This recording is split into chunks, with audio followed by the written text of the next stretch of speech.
Okay, to make these Montana Bran muffins, you're going to start by adding 2 cups of boiling water to 2 cups of All Bran cereal and set that aside, let it get super soggy.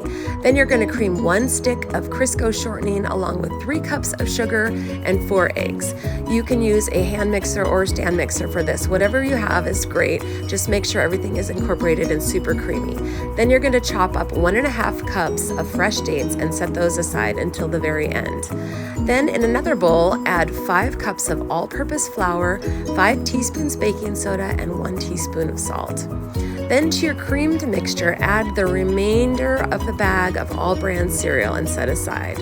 Then get out your largest bowl, add the soggy cereal mix, and then you're going to alternate between adding the flour mixture with 1 quart of buttermilk and the creamed mixture and dry cereal. Get out a really strong spatula or wooden spoon because this batter is real thick. Stir everything together until it's all really well incorporated, and then you're going to add in your fresh dates and mix those in well. Then get out a greased muffin tin and then fill each of the muffin cups to the top with the batter. Pop those in a 425-degree Fahrenheit oven for 15 to 20 minutes until the muffins are poofy and golden brown. Then serve them with lots of butter and enjoy.